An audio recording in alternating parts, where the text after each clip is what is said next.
Hello and welcome to the Franklin County Varsity Sports Report. I'm Bobby C. I want to welcome you here today. It's a beautiful Tuesday here in Franklin County. No humidity, nice cool temperatures. We're sitting outside, right outside of our GCTV studios. I want to say a big thank you to our wonderful producer, Philippe Simone. He always does a wonderful job. We really appreciate everything that he's been able to do over the years as we keep our program going. Today is going to be a 30-minute informational session on what is going to happen for fall sports in Franklin County and the state of Massachusetts. And I'm going to tell you something, when you hear some of these guidelines, you're going to say to yourself, how are these kids going to do it? We're going to get to that in just a moment. Want to say thank you to Lisa Albert of Albert Hearing Services, 33 Riddell Street in Greenfield. It's right there online at alberthearing.com. Also by our friends at the Four Leaf Clover Restaurant, located on Routes 5 and 10 in Berniston. Yes, you have the opportunity to be able to stop in and enjoy your wonderful meal indoors, or you can have outside dining available. And the same thing at Denny's Pantry. Indoor and outdoor dining is available right there on Berniston Road in Greenfield. Make sure you stop in for a great breakfast or lunch over at Denny's 7 days a week. All right, let's just get right to it here, folks, just so you understand what's really going on here.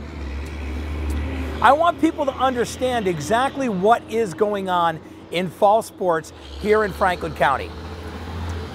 The bottom line is that when you look at what has happened in Massachusetts for sports, it's very simple. Anything that was major contact was moved into what they call the Fall 2 season. They call it Fall Part 2. Now, those Fall Part 2 teams that will be playing in February, folks, that's right, February, are football, soccer, and also volleyball.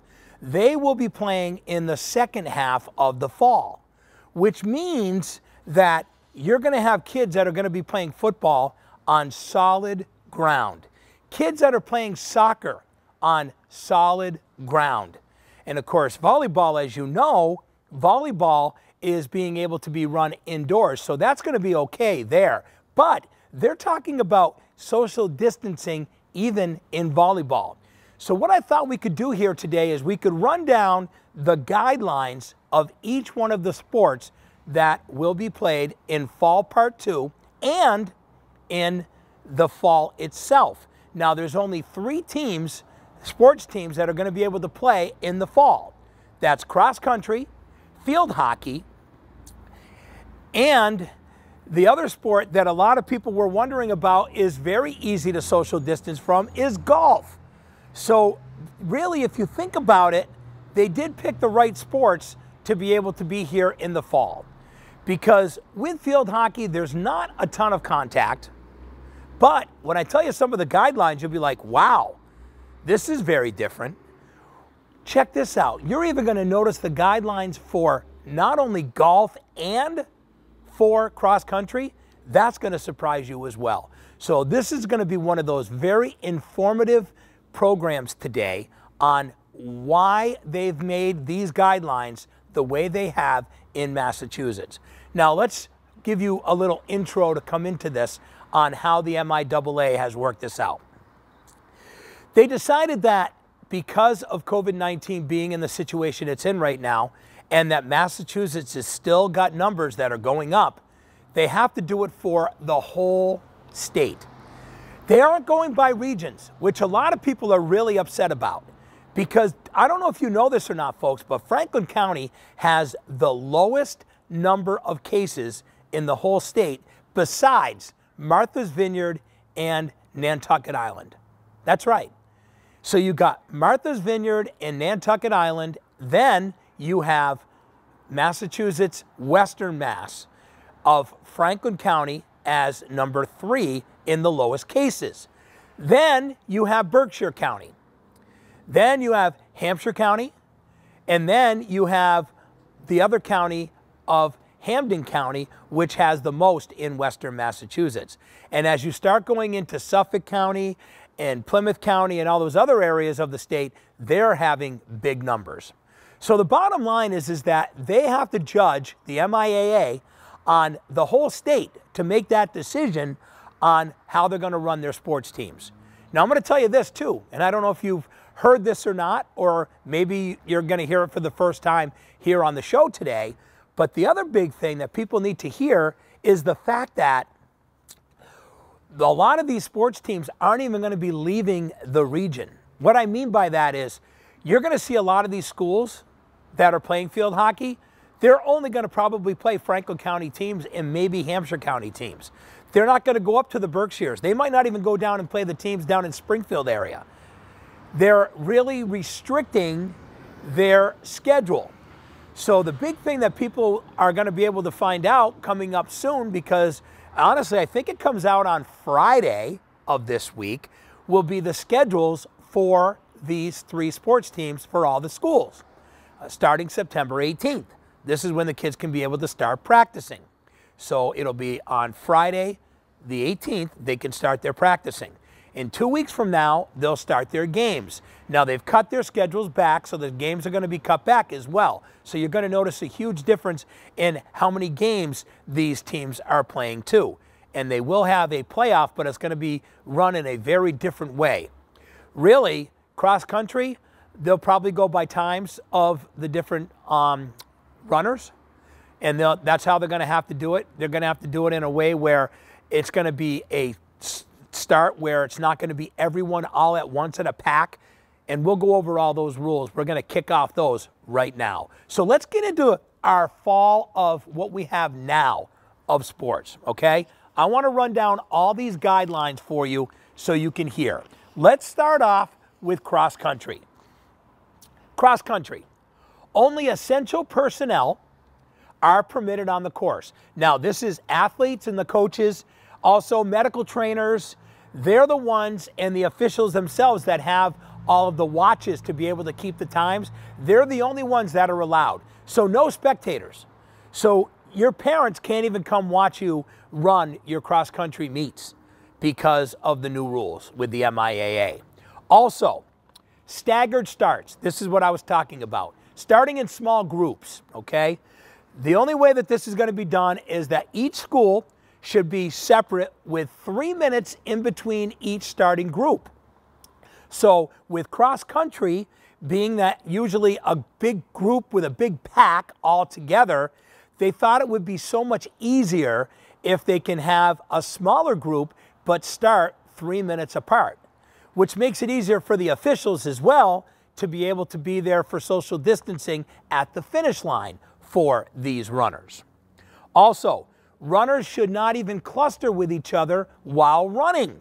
That's right. What they mean by that is they want these kids to still maintain a social distancing while running cross country, which means that if I'm running against somebody and we're pretty close to each other, I sort of got to take a little extra time where I got to slide to the left or slide to the right to be able to be socially distanced away from the other runner. Schools also need to be able to find and develop a way to have it set up so that the timing is set up for each one of these runners with the official timekeepers being social distanced as well, which means that while they do these smaller groups, it will be easier for them to do that, which we already mentioned a little bit earlier in the earlier rules. Also, believe it or not, the athletes can, and I say can, remove any facial coverings once they start running, okay? So once it starts, they can remove their facial covering. But here's the thing. If they get too close to somebody, they might have to lift up their facial mask just to social distance enough, and then they can slide it back down. So you're going to see a lot of these kids, they're going to be crossing a finish line with a mask, probably sitting on their neck, as they still need to keep that available. So that's how cross country will be run this fall. Those are the restrictions for cross country. And the saddest part, no parents, no spectators. Field hockey, another fall sport. Let's talk about them. Field hockey. They look like right now they're going to have 7 on a team. 7 on a team for field hockey. 7 on 7. That's right. The number of players per team that'll be out there will only be 7. 14 total members of schools will be there between both of the schools, okay? There'll be no penalty corners, which is a huge part of field hockey. Fouls in the circle will be hit 25 yards away. Players must be 5 yards away. No girl, and because field hockey does have boys, or boys, will be able to be near the goal area. They have to be off to the side when they go to hit. So you're even social distancing from the goalie. That's right.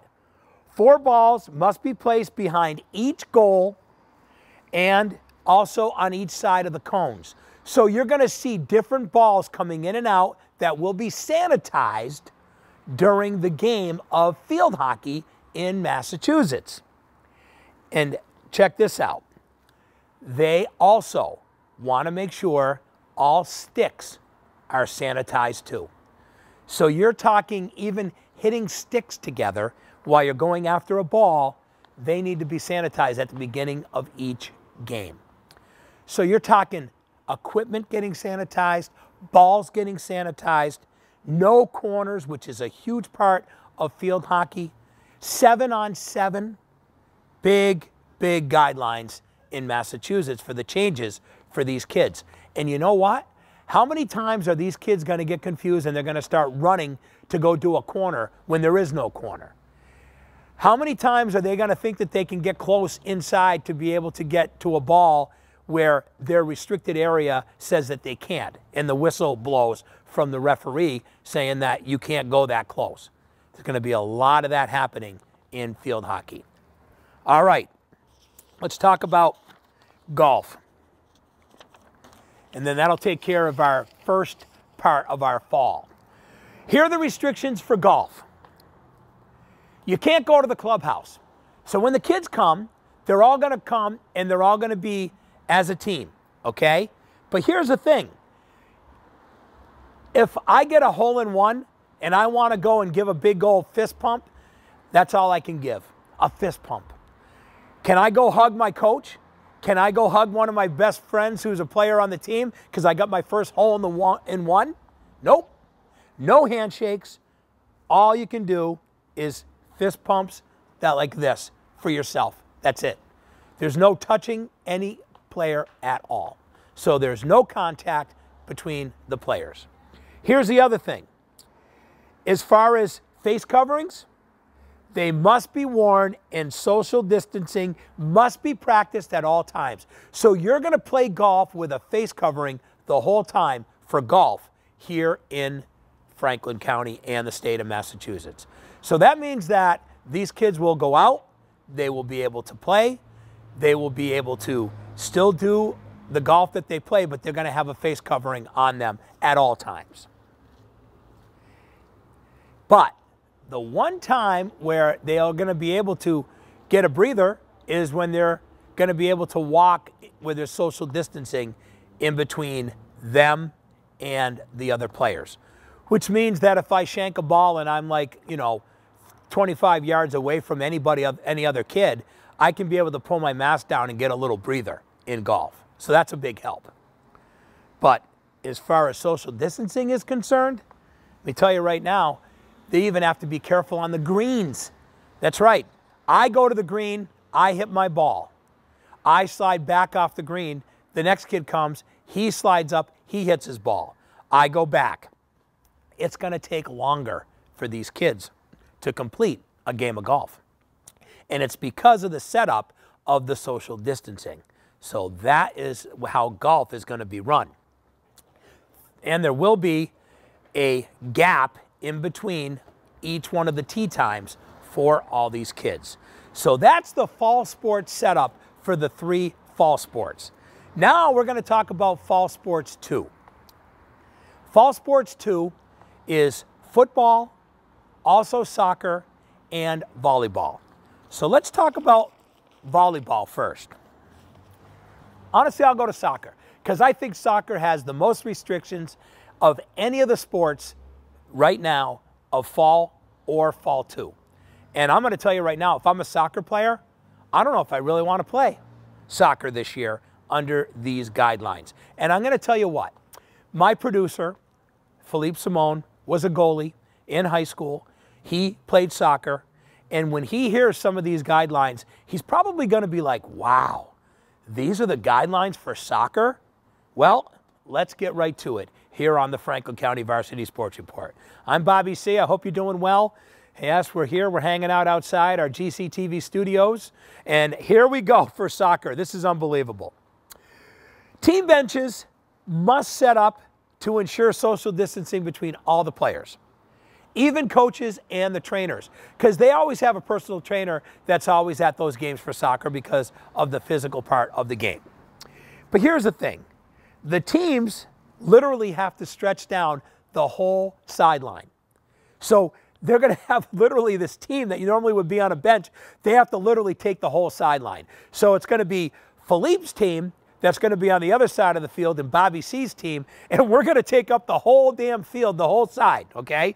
Now, here is something that is really important for people to understand, that there's going to be no timeouts this year. And you're in a one-goal game, and you want to put a strategy together, you can't. You can't do it because there's no timeouts in soccer this year. All games will be played in 4 quarters with 2 2-minute breaks, 1 10-minute break for halftime. Here you go, folks. This is where Philippe and a lot of these other kids are not going to be happy. Here we go. Players, coaches, referees, game personnel must wear face coverings during the game, except for those breaks. The 10-minute break at halftime, you can be able to slide as long as you're social distance away from other kids, but you're not going to be because your coach is going to want to talk to you guys. Can't talk to everybody if you're all social distance 6 feet apart. Can't have player number 16 over here and player number 1 down here and expect them all to understand what's going on. So you're losing that. There'll be 2 2-minute breaks for face covering where you can get a break in the whole game for soccer. So that means that Philippe's got to run up and down that whole field with a face covering in this phase of phase 2 during the month of February, March, and April with a face covering running the whole time. That's going to be what Philippe and the kids have to do to be able to play soccer in this new phase 2 program. Here you go. There's even more, and I think it just even gets more strict too. So, if you end up being one of those kids who doesn't follow any of the guidelines, you get a yellow card. Of course, you get 2 yellow cards, you're out, right? That's how it works in soccer. You don't want to get a big ready. You get the red, man, you're in deep trouble. But you get the yellows, and so every time that a kid isn't following what they're supposed to of safety, you're going to get a yellow card from the ref. So there might be a kid who's one of your best players who is a great soccer player, but hasn't done a very good job at being able to read all the rules for the safety part. And what ends up happening? Yellow card. Come on, well, you know the rules, man. You got to pick up the manual. So these kids could be penalized even being good athletes during the soccer season. It gets even a little trickier. Now, if the bench area is not safe, the team gets a yellow card. And then if it happens again, they get another yellow card. Now penalty kicks start coming in now. But check this out. There's going to be new balls that are going to be sent in during the game. But guess what? If Philippe kicks the ball out of bounds, I can't pick up the ball with my hands and throw it in. You have to kick the ball into the field of play under this new rule. So all these kids that have been playing soccer since they were 5, who have always been able to go on at the sidelines, grab the ball quick and get ready to throw it into somebody, now they got to stop, they got to give you a new ball, they got to set it down on the ground, and you got to set up and you got to kick it. Now you gave everybody a chance to set up to be able to be ready and already guarding the other player. You have no advantage at all for being alert and aware when you get out there out of bounds to pick up that ball like you normally would do. Because a good hustled soccer player knows that how you get an extra advantage is that you get a ball that goes out of bounds, you run right to it, you grab that ball and you throw it in as quick as you can to an open player. Well, now you got to get a new ball, it's sanitized, you got to put it on the ground, and you got to kick it. Okay, you ready for this? Indirect kicks must be played on the ground. Goal kicks in the air past midfield are not allowed and will result in an indirect restart for the opposing team at midfield.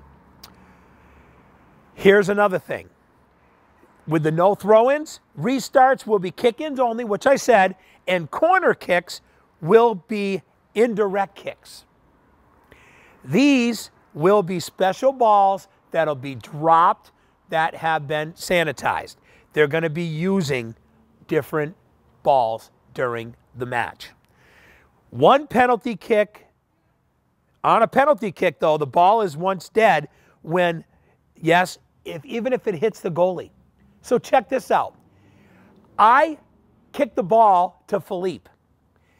It touches Philippe, but it goes in the net. He touched the ball first, so it's dead. It has to be a clean shot on a penalty kick for it to be a goal. That is ridiculous. I got to tell you right now, these guidelines for soccer are ridiculous. And I'm going to tell you right now, I've talked to 7 or 8 soccer players. They think this rule of how the guidelines are is terrible. Terrible. And a lot of kids are saying they don't think they want to play. And they also said, do I want to injure myself by taking a chance of literally breaking an ankle by playing soccer on a hard ground in the month of February? Tell you right now, out of any fall sport, I think soccer has the most guidelines, and I think it's the most ridiculous guidelines. And to me, that's not really soccer. This is like a made-up plan of what they have to do to be able to let kids play. This is not right. All right, let's talk about girls volleyball. You know, they're having it set up now that on volleyball, they're going to cut a player off the court. That's right. And what they're going to do is they're going to have different tape that has to be placed before every match where there's 3 feet of distancing. From the center line, off to the side, 3 feet, 3 feet, 3 feet, 3 feet, 3 feet. So this way, they have it set up so that there is social distancing between all the volleyball players, all right? There'll be no team huddles. The girls have always slapped each other 5, you know, after they get a nice hit or they get a good dig and they end up, you know, getting a point. All the girls will get rowdy and they do their thing. Well, guess what? Can't. So there'll be no, all you can do is cheer. That's it. So there's going to be no atmosphere as far as the kids getting each other pumped up. You're going to lose all that. There's going to be at least 6 balls that are going to be set apart to rotate for sanitizing during each match. So now, where you used to go to a volleyball match and see 2 volleyballs, now you're going to see 6.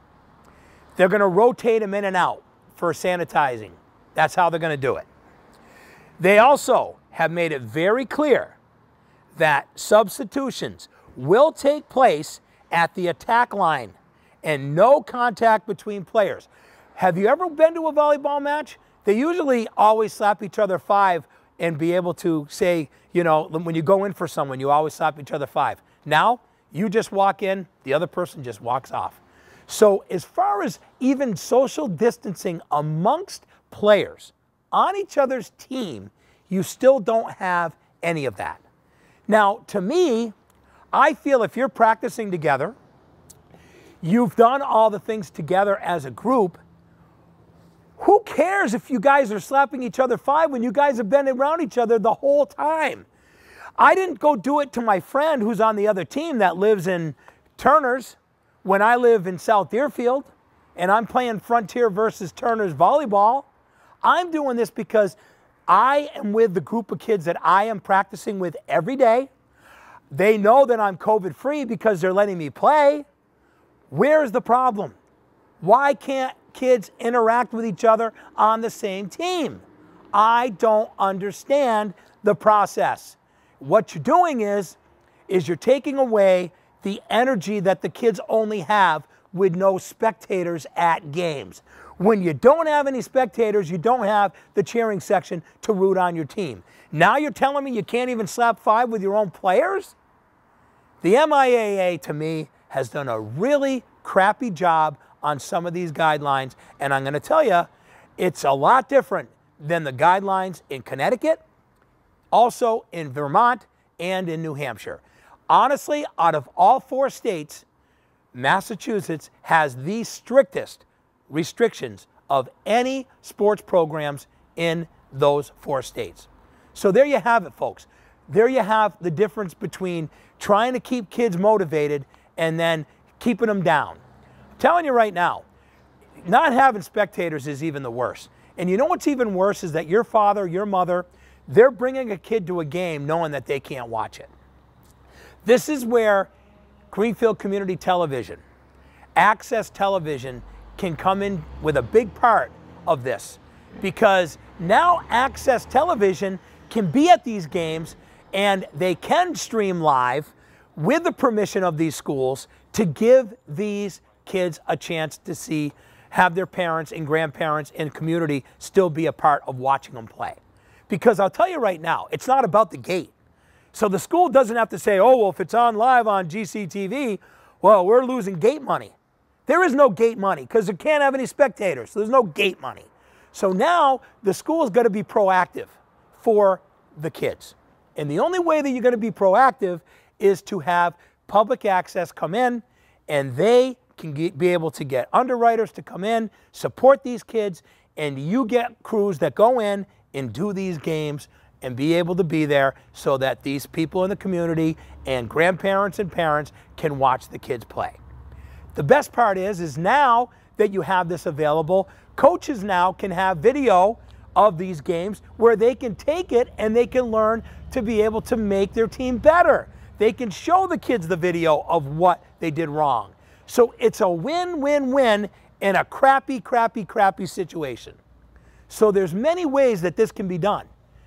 But I'll tell you right now, it's coming to a point now where if you don't be proactive of ways to make things better for these kids, you know what they're going to say? I'm not playing sports no more. Okay, Fortnite, you're just going to get bigger and bigger.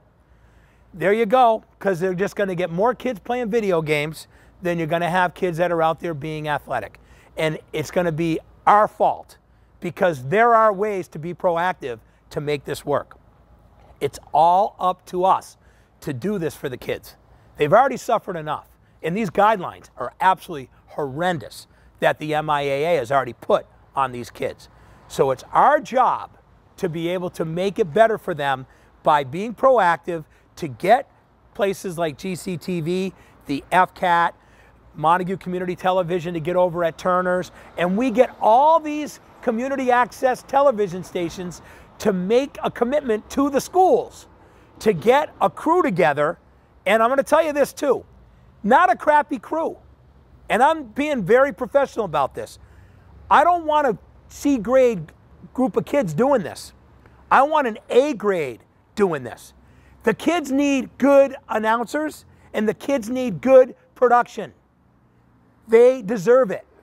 And if you got to go out and get underwriters to make the money to pay some good people to do it, then pay the good people to do it. There's a way that you can get a good professional in there, and then you can have like a color person or someone who's your second analyst that can get experience to bring in. But make sure you have an A person involved in this. And you need an A person on the camera too. You got to have that A person to run those cameras as well. Spend the money. And you know what? If the schools are losing money, but they know that the kids can get a access television station in the community to come and give them a little bit of love and know that they can be able to just say, okay, let's stream live, let's do it, then it's a win-win.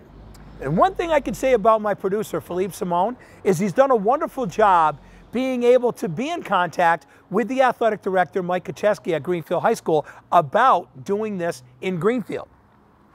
Now, I know Chris Collins has already told me that he is in contact with the athletic department at Frontier for Frontier Community Access Television. Hi, guys. Also, we want to let you know that Adam Graves has had a chance to talk with people over in Turner's at Montague Community Television.